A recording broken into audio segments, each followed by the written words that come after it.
Hitler को क्या विज्ञान एक बेहतर आदमी बना सकता था? उल्टी बात है ना, एक घटिया आदमी विज्ञान का भी दुरुपयोग कर ले जाएगा। संविधान देश का सबसे बड़ा कानून है। आपके भीतर अंधेरा हो, इस बात पे कोई जेल कर सकता है आपको?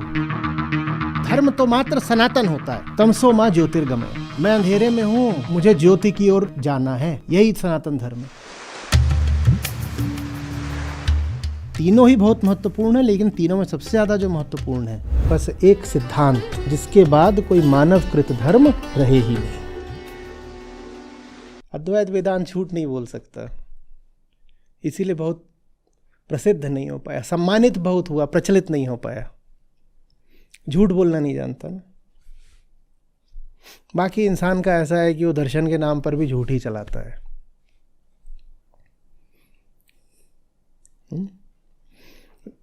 अद्वैत अकेला होता है जो झूठ बोलने वाले की गर्दन पकड़ लेता है, बोलता है यही तो है। बोलता है जब तक कोई बोलने वाला है तब तक सच बोला नहीं गया। तो सच सिर्फ तब बोला जाएगा जब ये जो बोल रहा है इसकी गर्दन ही मरोड़ दो। तो अब झूठ कहां से आएगा? जब ना सच आ सकता हो ना झूठ आ सकता हो, सिर्फ तब सच आया। वरना तो जब आपने झूठ बोला तो झूठ बोला ही, जब आपने सच बोला तब भी झूठ बोला। सच सिर्फ एक दशा में संभव है, कुछ नहीं बोला। कैसे नहीं बोला? क्योंकि भाई कर्ता ही कर्म है, तो वक्ता ही वाक्य है। वाक्य अगर हटाना है तो ये वक्ता ही हटाओ। तो अद्वैत वेदांत अकेला है जिसमें झूठ हो नहीं सकता, क्योंकि उसमें झूठ बोलने वाला रह ही नहीं जाता। कहता है अगर अभी कुछ भी बचा हुआ है, भले वो कितना भी सच बोल रहा हो, मामला गड़बड़ है। बाकी सब दर्शन किसी न किसी सच पर जाकर रुक जाते हैं। अद्वैत वेदांत मौन पर जाकर रुकता है। और जो आपका सच होगा, इस बात को लाओ त्जू ने बड़े प्यारे तरीके से कहा ना, जो आपका सच होगा उससे बड़ा कोई झूठ हुआ आज तक?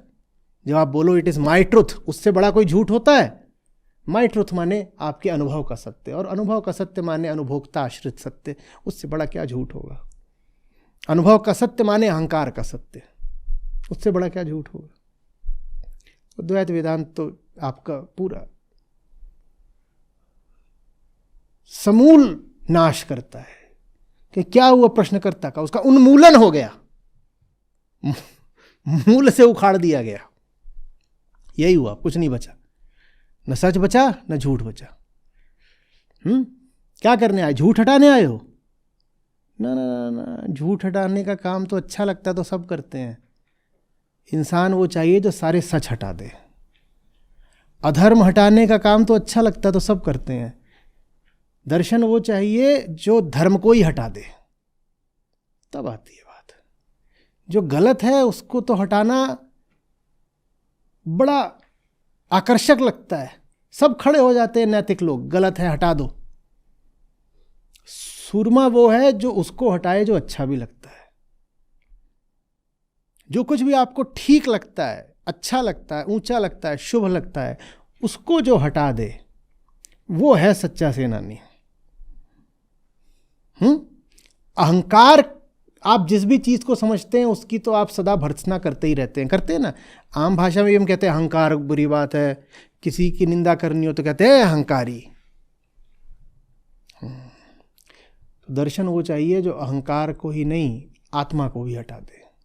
क्योंकि अहंकार की तो सब निंदा कर लेते हैं। हमें वो दर्शन चाहिए जो आत्मा को भी हटा दे। कौन सी आत्मा?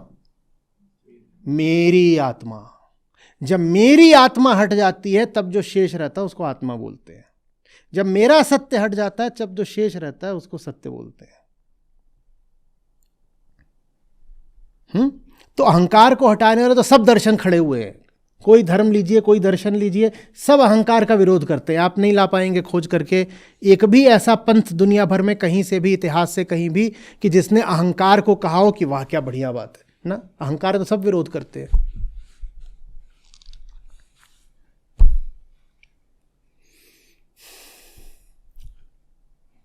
हमें वो चाहिए जो आत्मा को हटाता हो, झूठी आत्मा को। और झूठी आत्मा ही तो जगह है जहां अहंकार छुप के बैठा रहता है। तो आत्मा, आत्मा, मेरी आत्मा, इसको हटाना बहुत जरूरी है। जब तक मेरी आत्मा नहीं हटेगी अहंकार को ठिकाना मिला रहेगा।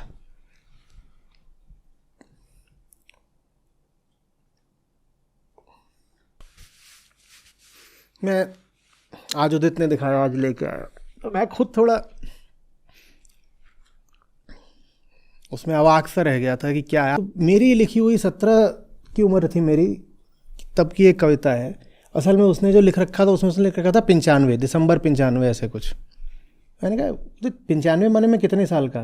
बोला 17 साल का। मुझे भी थोड़ा झटका सा लगा। मैंने 17 साल में मैं क्या लिख रहा हूँ? 17 साल में मैं वही लिख रहा था जो मैंने अभी अभी आपसे बोला।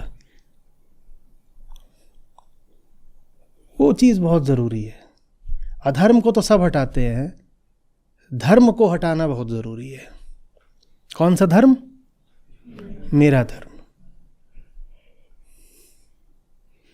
अब इतनी देर में अगर बुद्धि होती तो दे दी होती कविता मुझे, सब बैठ के मेरा मुंह ताक लो कि पिताजी अपना काम कर तो रहे, हमें कुछ करने की क्या ज़रूरत है। छोड़ दो, रहने दो। क्या है वो? बेटा तुमसे ना हो पाएगा। मैं ही बता देता हूँ। तलाश है एक मसीहा की, एक मसीहा ऐसा पुरुषार्थ का धनी जो प्रेरित करे न कोई नया धर्म, न समाज, न व्यवस्था, अपितु प्रतिपादित करे बस एक सिद्धांत जिसके बाद कोई मानवकृत धर्म रहे ही नहीं। तो एक मसीहा ऐसा चाहिए जो सारे मानवकृत धर्मों को हटा दे, एक ही धर्म बचे। और वो जो एक ही धर्म है जो मानवकृत नहीं है उसको ही सनातन कहते हैं। बाकी जितने मानवकृत धर्म है उनमें कुछ नहीं रखा है कि इस इंसान ने ये धर्म शुरू करा, इसने ये किया, वो क्या, वो क्या, वो कुछ नहीं है। वो तो काल की धूल है। कभी अगर शुरू हुए थे किसी इंसान के द्वारा तो फिर कभी समाप्त भी हो जाएंगे, उसमें कुछ नहीं रखा है। मानवकृत धर्मों का हटना बहुत ज़रूरी है। और वो धर्म आवश्यक नहीं कि कोई औपचारिक आयोजित धर्म ही हो। हर व्यक्ति अपने लिए जो लक्ष्य निर्धारित करता है, जो कर्तव्य बनाता है, वही तो उसका धर्म हो जाता है ना। कि मेरा धर्म है ये काम करना। क्यों? क्योंकि मेरा ये स्वप्न है, अपने सपनों को साकार करना मेरा धर्म है। तो ये जो मानवकृत धर्म है यही स्वप्न है, यही कल्पना है, और इसको हटाना ही वास्तविक धर्म है।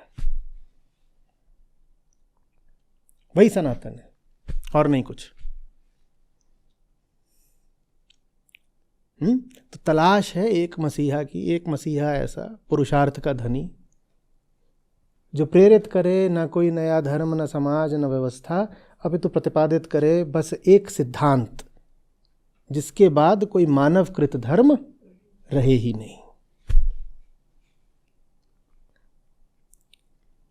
समझ में आ रही बात है?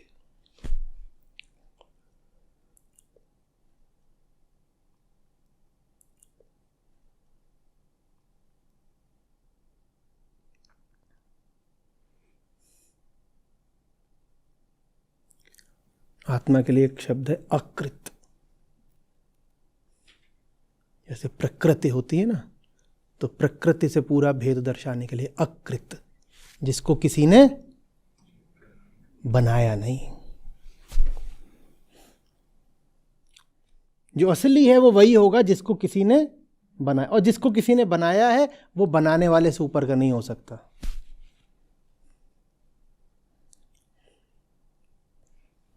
तो आपके सपनों को आप ही तो बनाते हो ना, वो आपसे ऊपर के नहीं हो सकते।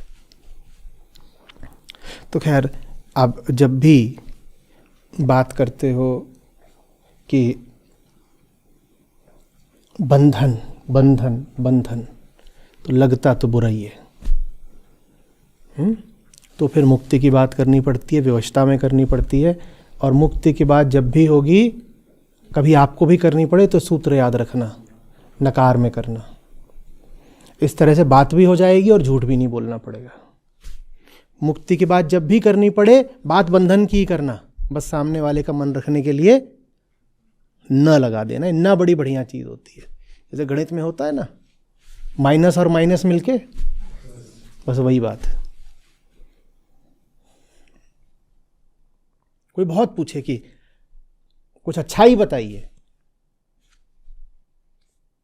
तो कैसे कैसे बुराइयां नहीं है, बस ये बता देना।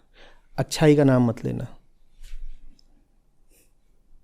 कि पूछे शुभ क्या होता है, तो जितने तरीके के अशुभ जानते हो उनका नाम लेना, कहना इनका अभाव ही शुभ होता है। इसीलिए बहुत प्रयास करा ऋषियों ने कि आत्मा शब्द का उपयोग ही ना करना पड़े, लेकिन लोगों ने एकदम दौड़ा लिया होगा।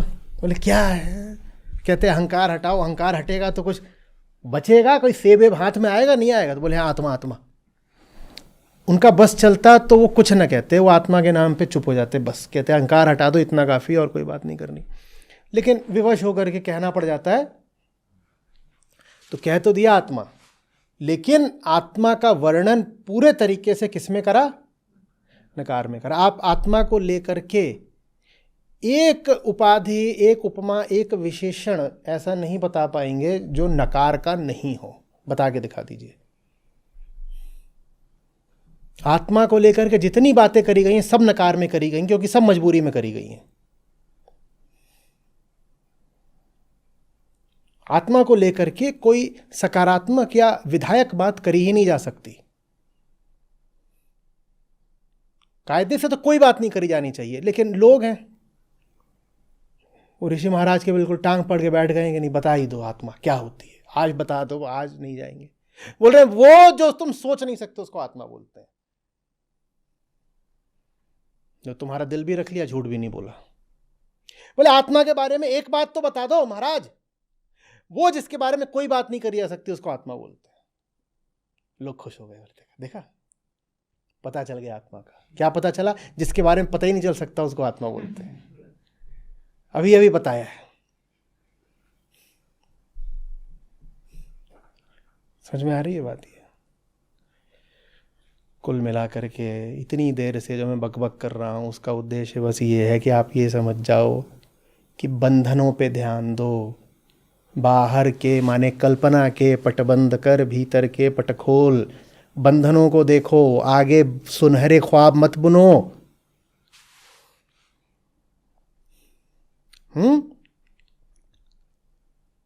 दिखाई दे नहीं रहा है यहां से,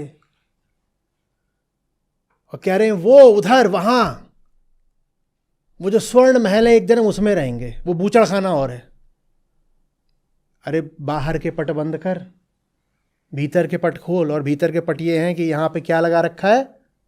काला चश्मा, काला पट्टा, इसको हटाओ। ये मत बताओ कि अभी हमें वहां पे वो दिखाई दे रहा है कि क्या बहुत बढ़िया चीज़ है, वहां जा रहे हैं। तुम्हें दिख क्या रहा है? कल्पना माने भविष्य की बात। तुम्हें दिख क्या रहा है? तुम्हें दिख रहा होता तुम कल्पना करते ही नहीं। तुम्हें दिख रहा होता तो तुम कल्पना करते ही नहीं। कल्पना की जरूरत ही उनको पड़ती जिन्हें कुछ दिख नहीं रहा। आप में से गाड़ी किस किसने चलाई है कभी भी? कोई सी भी, 4 पहिए, 8 पहिए, 1 पहिए, कैसी भी, तो कल्पना कर करके चलाते हो या देख के चलाते हो?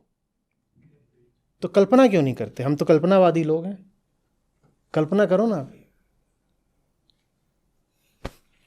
आगे एक ट्रक आ रहा है तो मैंने बाएं मोड़ दी। कल्पना क्यों नहीं करते? खूबसूरत ट्रक है, एकदम सजा बजा ट्रक है, और हैं उस पर लाल गुलाबी चित्रकारी हुई पड़ी है, और क्या कातिल शेर लिखे हुए हैं। ट्रकों की शायरी करो, कल्पना करो ना। कल्पना की जरूरत तब पड़ती है जब गाड़ी चलाते हुए कल्पना की जरूरत पड़ती है जब कोहरा बहुत होता है। करते हो ना तब थोड़ी बहुत। तो देख लो कि कल्पना कब आती है तस्वीर में, जब दिख नहीं रहा होता। घने कोहरे में चलाइए किसी ने कभी गाड़ी, तब क्या करना पड़ता है? पहले तो गति कम करो और फिर थोड़ा तुक्का लगाना पड़ता है कि अच्छा ये डिवाइडर दिख रहा है तो इसको यही सड़क होगी, क्योंकि सड़क तो दिख नहीं रही, पर डिवाइडर चमक रहा होता है तो डिवाइडर से सटा करके, अच्छा वो सामने वाले ट्रक के पीछे की 2 बत्तियां दिख रही हैं तो माने हम सही रास्ते पर ही होंगे, है ना। कल्पना की ज़रूरत सिर्फ उसको पड़ती है जिसकी आंखें नहीं होती। आपके आंखें हैं। बाहर के पट बंद कर, भीतर के पट खोल। बंधनों पे ध्यान दो, मुक्ति की कल्पना मत करो। असत्य पर ध्यान दो, सत्य की कल्पना मत करो।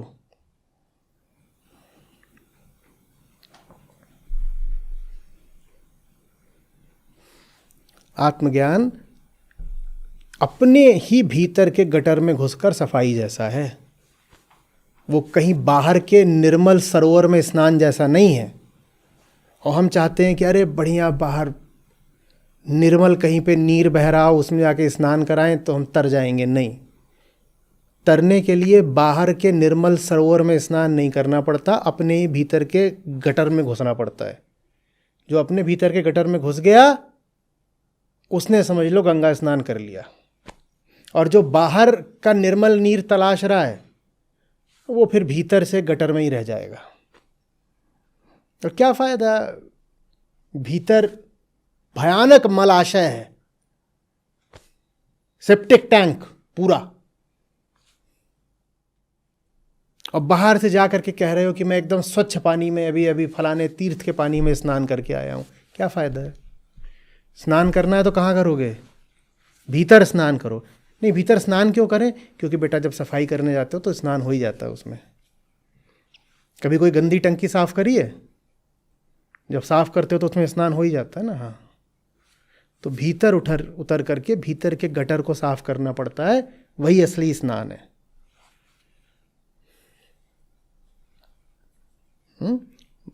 सफाई उफाई की बातें छोड़ दो, गंदगी में उतरना सीखो। हम में से लेकिन बहुत लोग होते हैं जो गंदगी से बहुत घबराते हैं। वो कहते हैं सब साफ साफ रखो ना, कुछ भी गंदी बातें मत करो, किसी का दिल मत दुखाओ, कुछ भी ऐसा मत करो जो अनप्लेजेंट हो। सुनते नहीं हो, let's keep it civil and polite.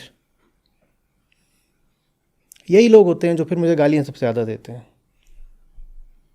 पर आप तो सिविल एंड पोलाइट रख रहे थे। या but you just got to my nerves. देखिए,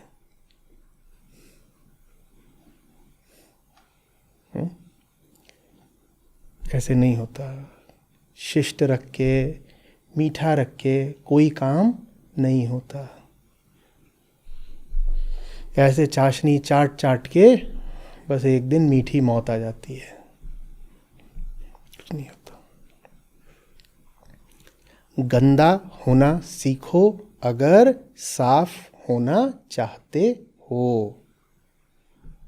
जो गंदगी से घबराता है वो कभी साफ नहीं हो पाता है। गंदगी में उतरो, बस नीयत ये होनी चाहिए कि सफाई करनी है। हाथ में झाड़ू होना चाहिए, हाथ में झाड़ू ले लो और गंदगी में एकदम गोता मार दो।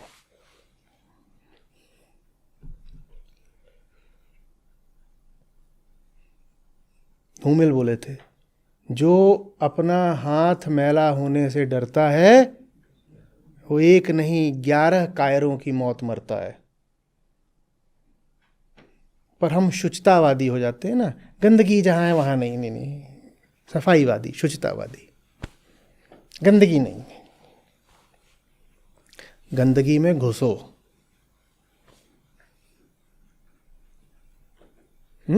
अंदर की गंदगी में भी, बाहर की गंदगी में भी। बुरी आदत डाल ली है ये। सफाई पसंद होना बहुत बुरी आदत है। ऐसों के लिए ही कहा है, मीन सदा जल में रहे, धोए बास न जाए। नहाए धोए क्या भया, जो मल न मैल न जाए। ये शुचितावाद भारत में खूब रहा है। दिन में 3 बार नहा रहे हैं। अरे ये भ्रष्ट आदमी हर समय जब देखो पानी में ही नजर आता है। क्यों पानी खराब कर रहा है? इतना पानी गंदा कर दिया तेरे जाने से। तू इतना गंदा है कि तू महासागर में भी स्नान कर ले तो तू साफ नहीं होगा, सागर गंदा हो जाएगा। भारत में खूब रहा है। यहां तो धार्मिक होने का यही लक्षण है कि नहाता है भाई। नहाने का धार्मिक होने से क्या मतलब है? ऐसे तो सबसे ज्यादा लोटा है धार्मिक, कि नहीं हुआ? साहब के साथ हुआ था एक बार, कबीर साहब। तो वो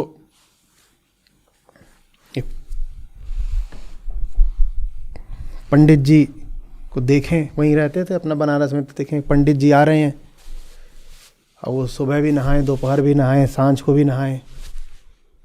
तो बोले महाराज आप इतना नहाते हो तो बाकी काम कब करते हो? तो वो बोले कौन जात है तू? बोले नहीं, जात का प्रश्न से क्या संबंध, मैंने तो प्रश्न पूछा है। तो बोले जात बता अपनी। बोले मैं तो जुलाहा हूँ, साधारण। बोले हट, हम सिर्फ ब्राह्मणों के प्रश्नों का जवाब देते हैं। बोले अरे महाराज मैं छोटा आदमी, लेकिन मेरी साधारण जिज्ञासा शांत कर दो ना, आप इतना नहाते हो तो क्या है? बोलते नहाने से निर्मलता होती है। तो बिल्कुल उन्होंने लोटा ही पकड़ लिया। बोले तो ये जो आपका लोटा है ये तो एकदम निर्मल हो गया होगा अब तक। कहे कि आप जितना नहाते हो आपसे ज़्यादा तो ये लोटा नहाता है, तो एकदम निर्मल हो गया होगा। बोले भाग यहाँ से मलेच्छ कहीं का। तभी तो हम बात नहीं करते इधर उधर के लोगों से, बेकार में इसके मुंह लगे। ठीक, वहीं से फिर उन्होंने सारी बातें पकड़ ली। बोले ये जो तुम ये कर्म कांड करते हो, इससे कुछ होता तो बार बार के मूंढते भेड़ न बैकुंठ जाए। कभी तुम बाल मुंडा रहे हो, कभी तुम नहा रहे हो, इससे क्या मिल रहा है तुम्हें? तो पाथर पूजे हरि मिले, पत्थर पूज रहे हो तो मैं पहाड़ पूज लेता हूं, उससे कुछ मिलता होता हो? ये तुम कर रहे हो इससे कुछ हो रहा है? लेकिन ये सब करने में एक बड़ा संतोष है कि हमने सफाई कर ली, पूरी सफाई कर ली, भीतर की गंदगी को बिना छुए। क्या कैसे कर ली ये सफाई? कौन सी सफाई है ये जिसमें सब बाहर बाहर साफ कर लेते हो और भीतर देखते भी नहीं?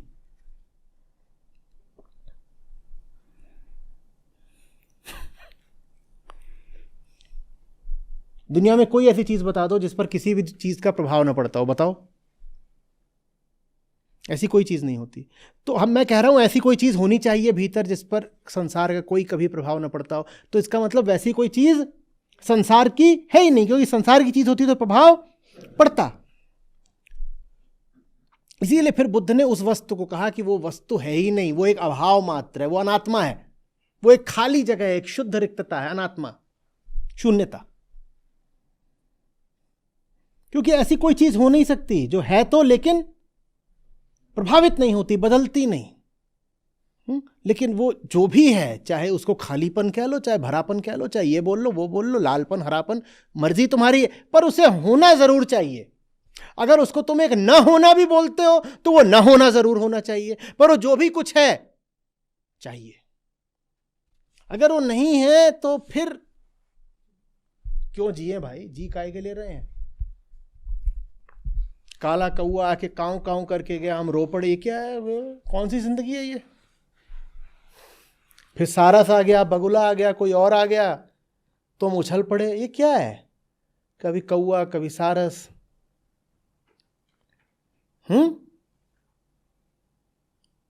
खरीदने गए थे, लोहा मिल गया, रो रहे हैं। कौआ सारस, लोहा पारस, पारस मिल गया तो उछल रहा है, अब तो बहुत सारा सोना मिलेगा। ये जिंदगी चाहिए ही नहीं। अद्वैत वेदांत ना एक बहुत दूसरी दृष्टि से कह रहा हूं, एक अड़ियल बच्चे का दर्शन है, एक अक्खड़ जवान आदमी का दर्शन है, जो कह रहा है या तो जिंदगी में गरिमा हो, नहीं तो चाहिए ही नहीं। जवान आदमी का दर्शन है।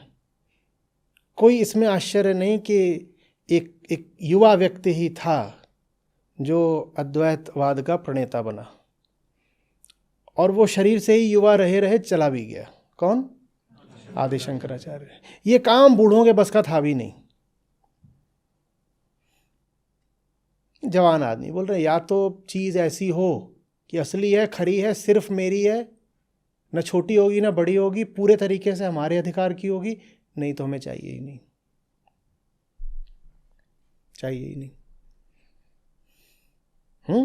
शायरी में तो कहते हैं या तो चांद चाहिए, नहीं तो कुछ भी नहीं।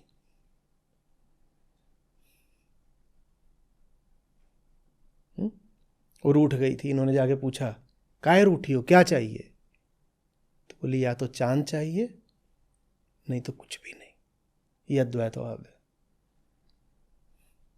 या तो पूरा, नहीं तो नहीं चाहिए। नहीं तो नहीं चाहिए।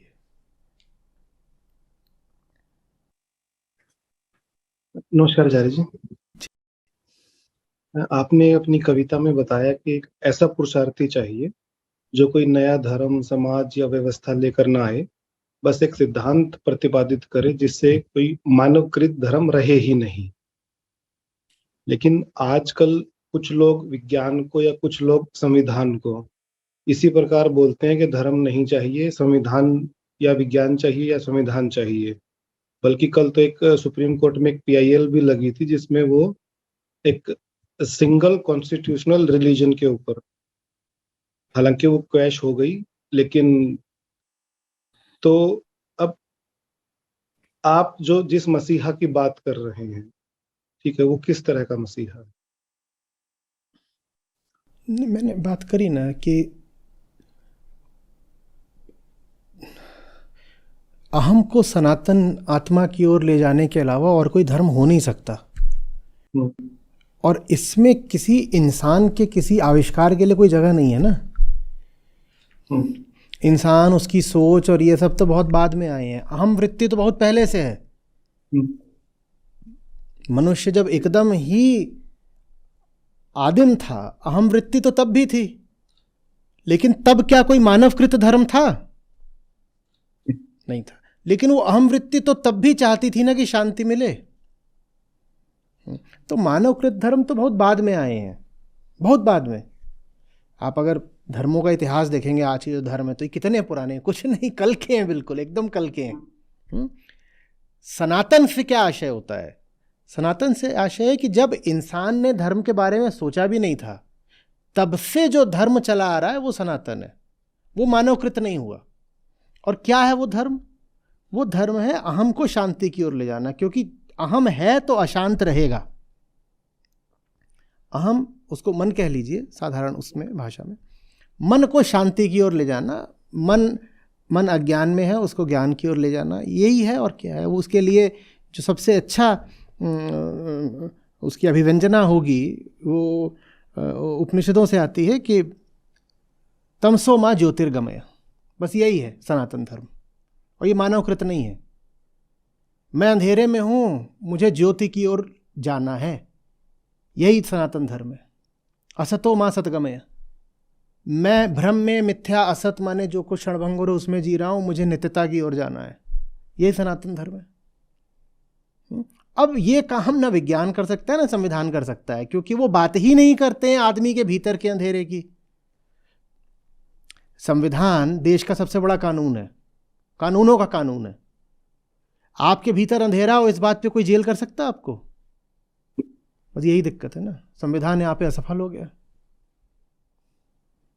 आपके भीतर कितना भी अंधेरा हो, इस बात की कोई कानून आपको सजा देगा क्या?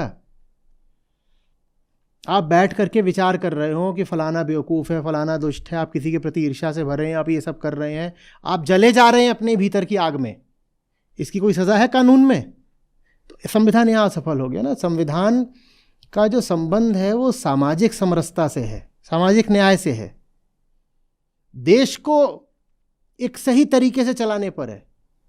और अध्यात्म होता है ताकि इंसान भीतरी तौर पर सही तरीके से चल सके। तो संविधान निश्चित रूप से बहुत महत्वपूर्ण है। और भारतीय संविधान बहुत उदात्त है क्योंकि वो बहुत ऊंचे मूल्यों पर आधारित है। लेकिन संविधान कितना भी ऊंचा हो जाए, वो अध्यात्म का स्थान नहीं ले सकता। संविधान आपको बस ये बता देगा कि इंसान और इंसान बराबर होने चाहिए, लेकिन वो ये थोड़ी बताएगा कि इंसान होता क्या है। इसको और इसको हर क्षेत्र में बराबरी के अवसर मिलने चाहिए। और ये दो व्यक्ति हैं और इन दोनों में किसी प्रकार का भेदभाव नहीं होना चाहिए। कहते हैं ना, कास्ट, क्रीड, रिलीजन, इस पे नहीं होना चाहिए। इनकी जाति क्या हमें नहीं देखनी है, इनकी विचारधारा क्या हमें नहीं देखनी, इनका लिंग क्या है हमें नहीं देखना। कोई भेदभाव मत करो भाई, इंसान इंसान में भेदभाव न करो। ये काम तो संविधान कर देगा। लेकिन इंसान चीज ही क्या है? इंसान सिर्फ यही थोड़ी चाहता है कि मैं दूसरे इंसान के साथ बराबरी पाऊं। इंसान ये भी तो चाहता है कि मैं कौन हूं, मैं ये भी जान पाऊं, मैं दूसरे इंसान के साथ बराबरी के अवसर पाऊं। इसके लिए संविधान है। मैं दूसरे इंसान के साथ बराबरी के अवसर पाऊं, इसके लिए संविधान है। लेकिन मैं कौन हूं और मेरे भीतर क्यों एक आग जलती रहती है और दुख क्यों है मुझ में इतना, और मुझे नींद क्यों नहीं आती है, मेरे सपनों में इतना अंतर्द्वंद क्यों है, मेरे सब रिश्ते क्यों खराब हैं, ये प्रेम क्या चीज है और मैं जानता क्यों नहीं कि प्रेम कहते किसको हैं, ये संविधान थोड़ी सिखाएगा आकर के। तो उसके लिए अध्यात्म है। अब आती बात विज्ञान की। विज्ञान तो घोषित ही करके चलता है कि उसका क्षेत्र ये भौतिक जगत है। जो कुछ भी दृष्टव्य है, अनुभव्य है, मात्र वही विज्ञान के दायरे में आता है ना। आप उसको देख सकते हैं, छू सकते हैं, तो उसे प्रयोग कर सकते हैं। जो टेंजिबल नहीं है, मटेरियल नहीं है, भौतिक नहीं है, अनुभव्य नहीं है, विज्ञान उसका क्या करेगा? विज्ञान क्या करेगा? अणु परमाणु से लेकर के सुदूर आकाश गंगाओं तक का क्षेत्र विज्ञान का है। लेकिन मनुष्य भीतर से असंतुष्ट है, इसमें विज्ञान क्या कर लेगा? मनुष्य भीतर से लगातार अपूर्ण है, इसमें विज्ञान क्या कर लेगा? जी। हिटलर को क्या विज्ञान एक बेहतर आदमी बना सकता था? उल्टी बात है ना। एक घटिया आदमी विज्ञान का भी दुरुपयोग कर ले जाएगा। विज्ञान तो गुलाम बन जाता है एक घटिया आदमी के हाथ में। हिटलर को एक बेहतर आदमी न संविधान बना पाता, न विज्ञान बना पाता। लेकिन अगर हिटलर को कोई बढ़िया ज्ञानी मिल गया होता तो शायद उस विश्व युद्ध की विभीषिका से हम बच जाते और उन लाखों यहूदियों की जान भी बच जाती। तो संविधान सुंदर है, सम्माननीय है, उपयोगी है, पर उसका एक स्थान है बाहर की दुनिया में। बाहर की दुनिया में समाज को ठीक चलाने के लिए संविधान है। बाहर की दुनिया में वस्तुएं क्या हैं, उनका यथार्थ क्या है, तथ्य क्या है, इस बात को प्रयोग और परीक्षण के माध्यम से जानने के लिए विज्ञान है। लेकिन भीतरी दुनिया जिसमें हम सचमुच जीते हैं, उसके लिए अध्यात्म है। तो आप ये भी देख लीजिए कि तीनों में से ज़्यादा आवश्यक कौन है, क्योंकि आप बाहर की दुनिया में कम जीते हो, भीतरी दुनिया में ज़्यादा जीते हो। कोई भी इंसान एक कमरे में बैठा हो तो कमरे में बाद में बैठा है, वो पहले अपने भीतर बैठा है। सबसे पहले आप अपने भीतर जी रहे होते हो। इसका प्रमाण ये है कि उसी कमरे में 5 लोग बैठे हों और पांचों बहुत अलग अलग अनुभव में होंगे। बैठे उसी कमरे में लेकिन एक रो रहा है, बैठे उसी कमरे में एक उत्साह से भरा हुआ है, बैठे उसी में एक निराशा से भरा हुआ है, बैठे उसी में एक उदासीन है। अब अगर बाहरी माहौल ही सब कुछ होता तो उन पांचों को एक सा होना चाहिए था, क्योंकि एक ही कमरे में है। लेकिन एक ही कमरे में 5 लोग बैठ करके भी 5 अलग अलग ब्रह्मांडों में बैठे हो सकते हैं। एक व्यक्ति एक ब्रह्मांड में बैठा है जो शोक का ब्रह्मांड है, एक व्यक्ति हर्ष के ब्रह्मांड में, एक आशा एक निराशा के ब्रह्मांड में बैठा। तो जो भीतर की दुनिया है वो बाहर की दुनिया जितनी ही महत्वपूर्ण है, बल्कि भीतर की दुनिया बाहर की दुनिया से ज़्यादा महत्वपूर्ण है। तो इसीलिए अध्यात्म, विज्ञान, संविधान तीनों ही बहुत महत्वपूर्ण है, लेकिन तीनों में सबसे ज़्यादा जो महत्वपूर्ण है वो तो अध्यात्म ही है। तो हमने ये समझ लिया अध्यात्म इनसे महत्वपूर्ण है। और हम ये भी कह रहे हैं कि मानवकृत धर्म अध्यात्म नहीं होता। मानवकृत धर्म अध्यात्म नहीं होता। तो लाओ त्ज़ू के साथ इन दिनों हम हैं तो मुझे बार बार याद आ जाते हैं। वो कहते हैं वो प्रेम जो तुमने परिभाषित कर दिया वो प्रेम नहीं होता, वो धर्म जो तुमने परिभाषित कर दिया वो धर्म नहीं होता, वो सत्य जो तुमने परिभाषित कर दिया वो सत्य नहीं होता, वो धर्म जो किसी इंसान ने बना के खड़ा कर दिया है वो धर्म नहीं होता। धर्म तो मात्र सनातन होता है, जो बस है। क्या है? कहीं भी कोई भी इंसान हो, आदमी हो, औरत हो, अमीर हो, गरीब हो, काला हो, गोरा हो, कुछ हो, रूसी हो, चीनी हो, बोध सबको चाहिए, शांति सबको चाहिए। यही सनातन धर्म है। अपने आप को बोध और शांति की ओर ले जाना ही आपका अपने प्रति कर्तव्य है। अपने प्रति इसी कर्तव्य को सनातन धर्म कहते हैं, और ये मानवकृत नहीं है। अध्यात्म गाइड है और ये संविधान और साइंस टूल्स हैं, ये गाइड नहीं हो सकते। बिल्कुल बिल्कुल, ये पॉलिसीज हैं। पॉलिसीज हैं।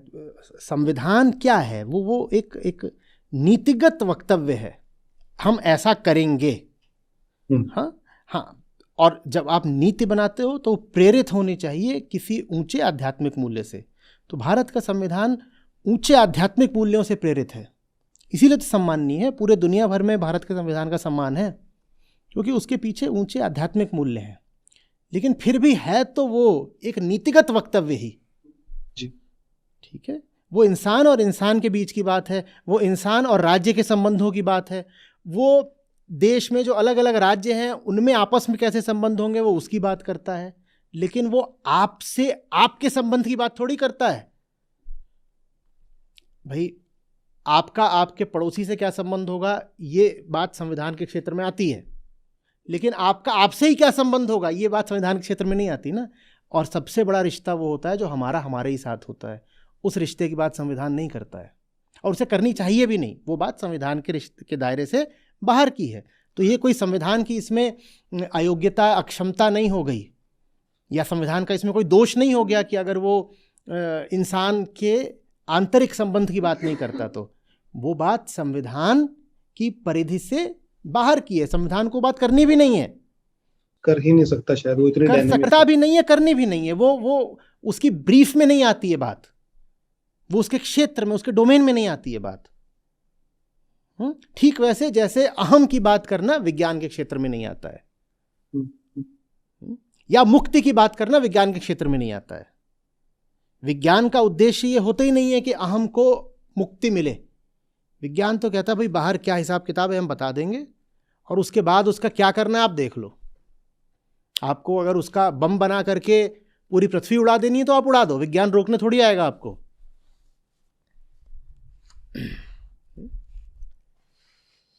अभी जब आप बता रहे हैं तो ये बात इतनी सिंपल लग रही है और ये लग रहा है कि इसके अलावा कुछ है नहीं, लेकिन हमें अज्ञान भी सिर्फ इसी बात को लेके है सबसे बड़ा हमारा।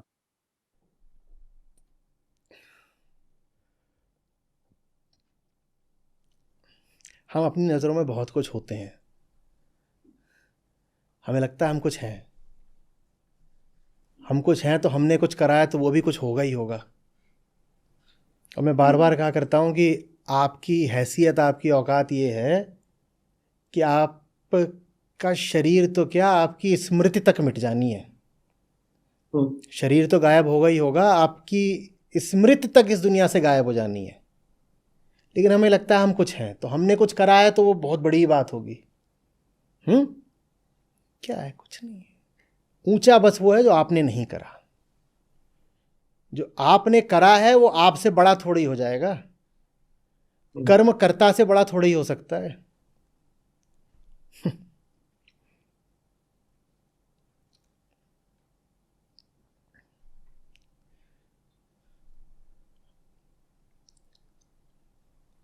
अपने आप को भ्रम में रखना अच्छा लगता है, बस यही है और कुछ नहीं। और दुर्भाग्य ये है कि जीवन इतनी घटिया चीज़ है कि आप अपने आप को भ्रम में भी लगातार रखे रहो तो भी वो राजी खुशी बीत सकता है। काश की कोई ऐसी व्यवस्था होती कि जो भ्रम में होता उसको मौत नहीं आती। कि जैसे आप जब 5वीं में फेल हो जाते हो तो छठी नहीं आती है ना। कहते अभी तुमने अपना सबक तो 5वीं वाला ठीक से पढ़ा ही नहीं, तो तुम्हें 5वीं छोड़ने की इजाज़त कैसे मिल सकती है। 5वीं में आए थे तुम, 5वीं में कोई सबक पढ़ने के लिए, तो 5वीं तुम कैसे छोड़ सकते हो जब तुमने सबक नहीं पढ़ा। पर ऐसा होता नहीं है। ज़िंदगी अगर 5वीं है तो ज़िंदगी पूरे पूरे भ्रम में भी कट जाती है, मौत आ जाती है। होना तो ये चाहिए कि जिन्होंने ज़िंदगी का सबक नहीं सीखा वो अश्वत्थामा बन जाएं। कहीं कि तुम्हें मौत मिलेगी तब जब तुम सीख लोगे। मूर्ख है। एक पुराना गाना है मोहम्मद रफ़ी की आवाज़ में, बिल्कुल सही उन्होंने बोला है वहाँ पर। गीतकार कौन है मुझे याद नहीं, देख लीजिएगा। तो कहते हैं कि फलक पे जितने सितारे हैं वो भी शर्माएं, देने वाले मुझे इतनी ज़िंदगी दे दे, गम उठाने के लिए मैं तो जिए जाऊंगा। वो अपने लिए सज़ा मांग रहा है, उसने कुछ कर दिया होगा पाप वाप, होते हैं कुछ लोग जिनमें इतनी ईमानदारी होती है कि जब पाप कर लेते हैं तो प्रायश्चित सोचते हैं। दूसरे तो ऐसे होते हैं कि पाप करने के बाद और वो इधर उधर फुदक मारते हैं। तो बोल रहे हैं कि फलक पे, आसमान में जितने सितारे हैं वो भी शर्माएं। सितारों की बड़ी लंबी उम्र होती है ना, कह रहे उन सितारों से ज़्यादा लंबी उम्र दे दो मुझे।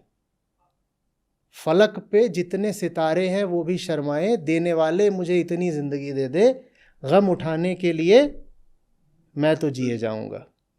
मैं जिंदा रहना चाहता हूं ताकि मैं और गम उठाऊं, यही मेरा प्रायश्चित होगा। पर ऐसा होता नहीं। आपने घटिया ज़िंदगी भी जी है तो भी आपको ज़िंदगी से रिहाई मिल जाती है।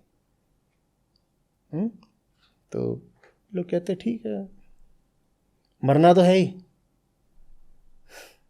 तो घटिया तरीके से भी जी करके जब मौत आ ही जानी है तो ठीक है, क्या है, कुछ नहीं, अपने भ्रम में ही जी लो, सच्चाई से दूर दूर रह के ही जी लो।